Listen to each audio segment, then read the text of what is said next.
नमस्कार। पश्चिम बंगाल भर्ती सुधारों यानी वेस्ट बंगाल रिक्रूटमेंट रिफॉर्म्स के इस नए और दिलचस्प विश्लेषण में बहुत बहुत स्वागत है। चलिए सीधे मुद्दे पर आते हैं। आज हम राज्य की सरकारी नौकरी की परीक्षाओं में होने वाले एक बहुत बड़े, दरअसल एक ऐतिहासिक बदलाव पर गहराई से चर्चा करने वाले हैं। ये कोई आम विषय नहीं है। ये एक ऐसा कदम है जो अनगिनत उम्मीदवारों के भविष्य की दिशा तय करने वाला है। तो आइए बिना किसी देरी के इस पूरी प्रक्रिया को समझते हैं। राज्य की नौकरी की परीक्षाओं में बड़े बदलाव आ रहे हैं और सच कहूं तो यह परिदृश्य पूरी तरह से बदलने वाला है। यह सिर्फ नियमों में कोई छोटा-मोटा अपडेट नहीं है, यह पूरी की पूरी चयन प्रक्रिया के नियम पुस्तिका को फिर से लिखने जैसा है। आखिर सालों से चली आ रही मूल्यांकन की इस पुरानी व्यवस्था को जड़ से बदलने की नौबत क्यों आई?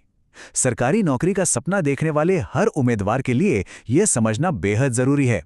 आइए इस नई दिशा पर एक नजर डालते हैं। चलिए इसकी तह तक जाते हैं। 6 जून के विधानसभा सत्र की इन सुर्खियों को अगर ध्यान से देखा जाए तो तस्वीर बिल्कुल साफ हो जाती है। नए भर्ती नियमों पर बहुत गंभीरता से चर्चा हुई है और इसके पीछे का मुख्य लक्ष्य क्या है? 100% पारदर्शिता। जब विधानसभा जैसे सर्वोच्च विधायी मंच पर इस तरह की गहन चर्चा होती है तो यह स्पष्ट हो जाता है कि चयन प्रक्रिया को निष्पक्ष बनाने के लिए अब केवल बातें नहीं बल्कि ठोस कदम उठाए जा रहे हैं। अब पुराने और नए प्रस्ताव के बीच के इस भारी अंतर को निष्पक्ष रूप से समझते हैं। पुरानी व्यवस्था में इंटरव्यू के अंकों का बहुत ज्यादा दबदबा हुआ करता था।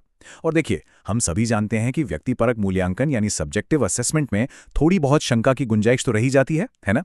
लेकिन नए प्रस्ताव के तहत एक बहुत बड़ा गेम चेंजर कदम उठाया जा रहा है। या तो इंटरव्यू के अंकों को पूरी तरह से हटा दिया जाएगा या फिर उन्हें काफी कम कर दिया जाएगा।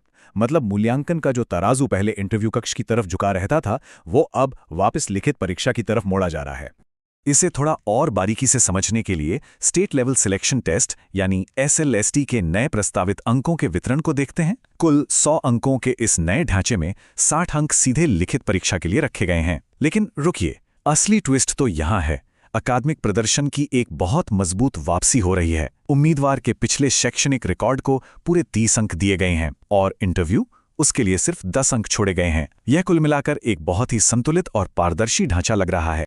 अब इस स्लाइड के बारे में जो बात वास्तव में सबसे ज्यादा दिलचस्प है वो है ये नंबर 10। 100 में से सिर्फ 10 अंक। ये बात बिल्कुल साफ कर देती है कि अंतिम चयन में इंटरव्यू अब कोई इकलौता या निर्णायक फैक्टर नहीं रहने वाला है। अब जो चीज सबसे ज्यादा मायने रखेगी वो है लिखित परीक्षा की मेहनत और सालों की एकेडमिक निरंतरता। ये एक तरह से उम्मीदवारों के लिए एक सीधा संदेश है कि उनकी सालों की असली मेहनत ही अब उनका बेड़ा पार लगाएगी। और बात सिर्फ अंकों तक ही सीमित नहीं है। पारदर्शिता सुनिश्चित करने के लिए कुछ बहुत ही शानदार व्यावहारिक कदम उठाए जा रहे हैं, जैसे उम्मीदवारों को उनकी फिजिकल OMR शीट की कॉपी देना। ये अपने आप में एक बहुत बड़ा कदम है।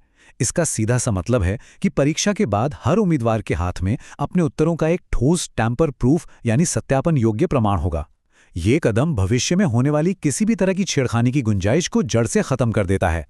पूरी व्यवस्था में भरोसे का एक बिल्कुल नया स्तर है। अब सवाल ये उठता है कि ये सब आखिर लागू कब होगा?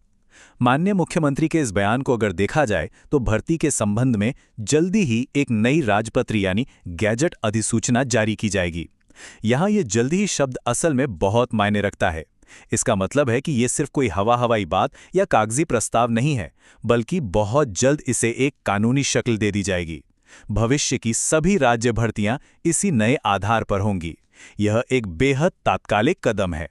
तो अंत में ये पूरी चर्चा एक बहुत ही गहरा सवाल छोड़कर जाती है। पारदर्शिता के ये उपाय राज्य के रोजगार के भविष्य को कैसे आकार देंगे? जब चयन का आधार इतना स्पष्ट, अकादमिक रूप से समर्थित और पूरी तरह से सत्यापन योग्य हो जाएगा, तो क्या ये दशकों पुरानी व्यवस्था की खामियों को हमेशा के लिए बंद कर देगा?